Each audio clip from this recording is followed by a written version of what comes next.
As we all struggle to come to terms with the giant mummy-shaped hole in our lives and the notion that we will no longer have to queue up at cinema theaters, here are some thoughts on this year's festival.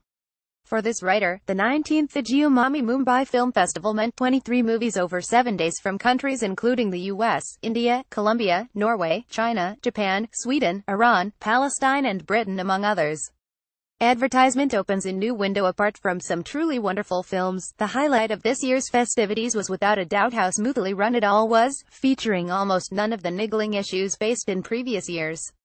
Right from the historically blood pressure spiking book me show portal, which was effortlessly seamless this year, to the systematic, trouble-free manner with which screenings were conducted, there was an almost disappointing lack of fights erupting, so kudos to the entire Mami team. I do, however, have my fair share of complaints, chief among them being the unfortunate lack of live events such as interviews, masterclasses, panel discussions at all.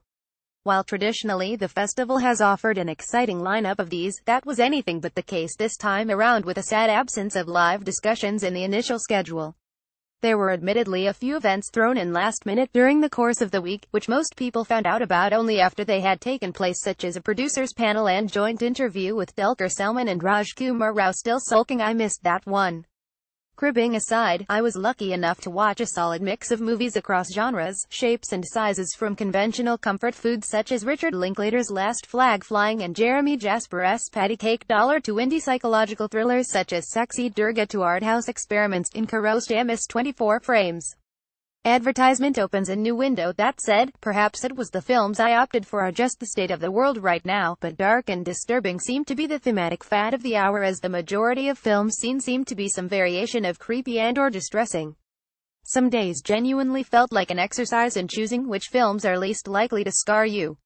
Another running theme from the year was the delightful child actors who entirely stole the show, whether it was the young Village Rock Stars crew, which bagged the majority of the awards at the closing ceremony, the heart-melting 6-year-old lead of Sean Baker's The Florida Project, the brilliant lead pair in Todd Haynes' Wonderstruck, or the fine young protagonist of Depeche Jane's In the Shadows. So without further ado, here are the top films seen this year. Advertisement opens a new window. The Greats 1 Wonderstruck source Shaw Online. Some films just happen to you. You aren't as much watching them as you are experiencing their enchantment. Todd Haynes' spellbinding book adaptation Wonderstruck is one such film.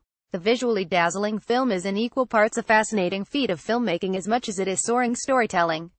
Haynes takes you on a deeply affecting journey into the lives of the hearing impaired, following the adventures of two deaf children in different time periods, Ben and Rose, while exploring their curious connection. Through their quests, the film fills you with the spirit of adventure, taking you back to what it means to be a kid again. I saw the movie on the first day of the festival and can safely say it set an almost unrealistic standard of greatness for the remainder of the week's lineup. Wonderstruck is curiously captivating, wholly absorbing and deeply fragile, and simply one of the best films I've seen this year. Advertisement opens a new window to The Hungry source Variety. Deliciously despicable and delectably sinister, The Hungry is a gloriously well-made revenge drama from filmmaker Bonella Chatterjee. The dark family drama was undeniably the ensemble film of the festival, and nothing short of a triumph of casting, with an eclectic mix of seasoned performers such as Nasiruddin Shah, Anushka Chopra and the grossly underdiscussed Neeraj Kabi, as well as some commendable lesser-known faces such as Antonia Wakil. Chatterjee excels in how she balances a whole host of moving parts between the slew of finely well-etched characters and their agendas and motives, while ensuring never to reveal too much. The Hungry is an exceedingly confident piece of filmmaking which offers a heart-stopping ride that keeps you guessing, and certain unforgiving sequences will haunt you for days on end. With this, Bonella Chatterjee establishes herself as a master mood setter, and believe me when I say hers is a name you'll want to keep an eye out for. Advertisement opens a new window. 3 A Suitable Girl source Variety. A Suitable Girl is a powerful portrait of the failures of our society. The deeply affecting documentary from Smriti Mundra and Sarita Khurana examines the indelible pressures Indian women face when it comes to marriage and finding a life partner. For these women and many more like them, their fate is sealed from the day they are born, with marriage being the be-all and end-all of their existence, something which is absolute and inevitable like tax or death. The filmmakers documented the lives of 3 women, Dipi, Rupa and Amrita, over 4 years, capturing their journeys of finding a partner, or being made to do so, getting married, or being made to do so, and beyond.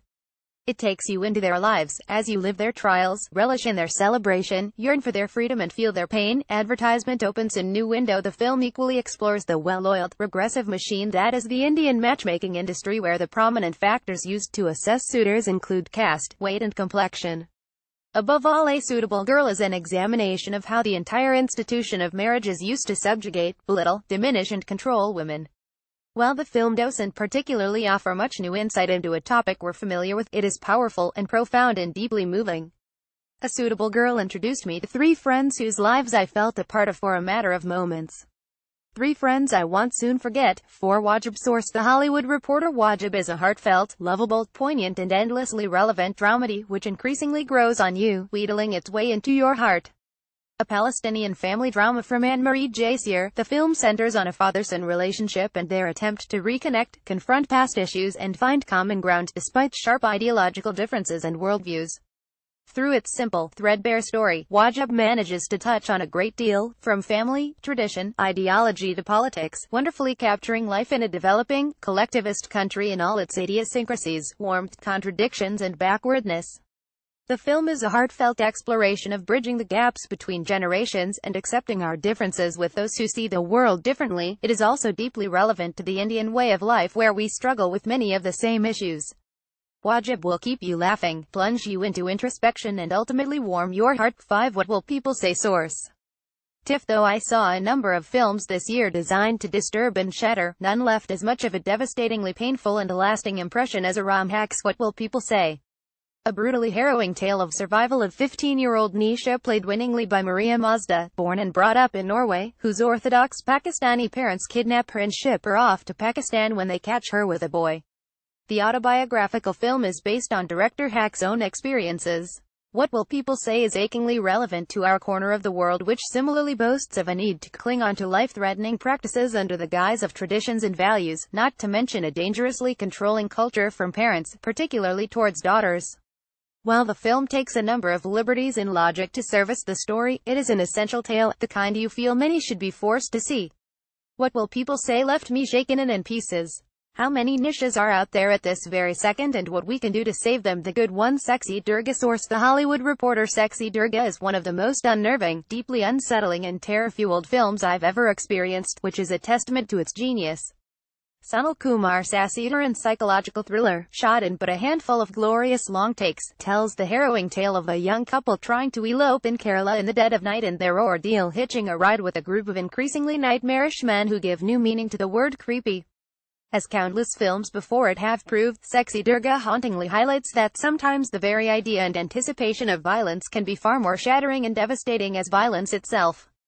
The strongly performed film isn't so much focused on plot as it is in offering an atmospheric, claustrophobic and strangely hypnotic experience which left me exhausted and gasping for the relief of the outside world. While it took some time to shake the film off and see the happiness in the world again, I can't deny its achievement. Sexy Durga is a formidable and unforgiving piece of filmmaking. To the Square source: The Hollywood Reporter. It's hard not to form a certain image and/or preconceived notion of what constitutes a Palme d'Or winning film. It's arguably fair to expect a certain seriousness and perhaps not the most accessible of films. What a pleasant surprise then, that The Square is a bizarrely brilliant comedy which lays on the laughs thick and fast. Director Ruben Östlund strikes such a wonderfully comic tone which relishes just how outlandish it all really is, that it has you wanting to crack up even when there's nothing remotely funny happening on screen. Östlund's absurdist tale somewhere reminded me of Damien Sifron's marvelous Wild Tales, which struck a similarly heightened and exaggerated chord. Though I don't claim to have understood everything The Square was attempting to say, the film touches on a great deal, such as the hypocrisy of art, the double standards of society, the functioning of media, and most of all, our indifference to our fellow man woman. 3 Call Me By Your Name source: Filmlink.org. Touted as one of this year's Oscar frontrunners, Luca Guadagnino's gay romance is a wonderfully tender and moving tale of young love. Guadagnino's gorgeously shot love story captures young love in all its soaring beauty, searing pain and utter madness. That said, the film works best when its central romance is understated and more subtly explored earlier on, as it does get a tad lost in its ambition and attempts to cover too much ground. Add to that what will no doubt be an award-sweeping performance from Timothy Chalamet, who is the film's driving force, and an equally stellar Michael Stuhlbarg as the father you wish you had.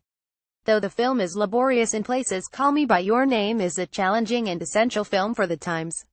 While I wouldn't call the best of the year as many have been eager to pronounce, it's certainly a must-watch. For the Florida Project source The Hollywood Reporter, another big Oscar hopeful, The Florida Project is simply one of the sweetest films you will see this year. Tangerine filmmaker Sean Baker weaves a heart-stealing tale centered on 6-year-old Mooney, who's one of the most hilariously delightful characters you'll come across. Baker's gives us Mooney's carefree, joyous view of a difficult world, where she lives with her poverty-stricken mother in a motel run by brooding caretaker with a heart of gold, Willem Dafoe. While the film boasts of an assembly line of truly lovely moments which lift you up and break your heart, it gets a tad repetitive and didn't leave me as affected as I hoped to be. Honorable mentions: Jeremy Jasper's Patty Cake Dollar, Rima Das Village Rockstars, Richard Linklater's Last Flag Flying, Depeche Jane's In the Shadows, The Disappointments, One Mukabas, The Brawler, Source Moi Fight Club. What does an underdog Kashyap made Misala film look like? Mukabas is Kashyap's attempt to explore just that with his most mainstream outing to date. Unfortunately, Kashyap tries to pack in far too much in the extensive 2.5-hour runtime, attempting to cram in a love story, underdog journey, hero villain saga and sports drama, all packaged in his quintessential brand of angst and strong political statements. Though the film is commendably ambitious and wildly entertaining in parts, between some fantastic fight sequences, great one-liners and strong performances from a formidable Vineet Kumar and Zoya Hussain as his mute love interest, it is also heavily uneven, inconsistent and easy to get lost in without quite knowing how to feel. Somewhere buried in Mukabas is a politically charged crowd pleaser. It's just covered in a whole lot of disorienting excess, which is in equal parts rousing as it is frustrating. To Omerta source Indian Express: Omerta is by no means a particularly bad film, it's just entirely unremarkable and the least striking outing from the usually solid pairing of Raj Kumar Rao and Hansel Mehta. Mehta's terrorism drama based on the life of British Pakistani al-Qaeda official Omar Sheikh feels like a bland statement of facts, which is a far cry from the compelling character study it could have been. While Raj Kumar Rao is ever earnest in what is one of his more challenging roles to date, he is let down by a shallow screenplay and inconsistent accent which is sorely off-putting. Omerta felt more like a well-stringed-together recreation of events rather than a gripping narrative. 3. The Valley source Vimeo: when a serious, seemingly hard-hitting suicide drama crumbles into unintentional comedy, you know you have a problem on your hands. Sayla Kariat's debut feature has its heart in the right place but is nonetheless an amateur, clunky mess. The Valley works on almost no level, with every element spectacularly falling flat, from the laughable dialogue, utterly tepid chemistry between every human on screen, and the lack of capable actors. For Signature Move source The Hollywood Reporter, it is a real achievement to make a cross-cultural, interfaith lesbian rom-com featuring female wrestlers boring. Signature Move was one of the films I was looking forward to most this festival season, and it ended up to be a sorely lacking, lifeless experience. Though it does boast of some workable characters and certain funny sequences, these are pitifully few and far between, as the film in no way does justice to the weight of its subject matter. The ones that got away: Third Murder, Ask This Expert, Holy Camp, Spoor, The Departure, Nothing Wood, City of Ghosts, Zoo, Quest.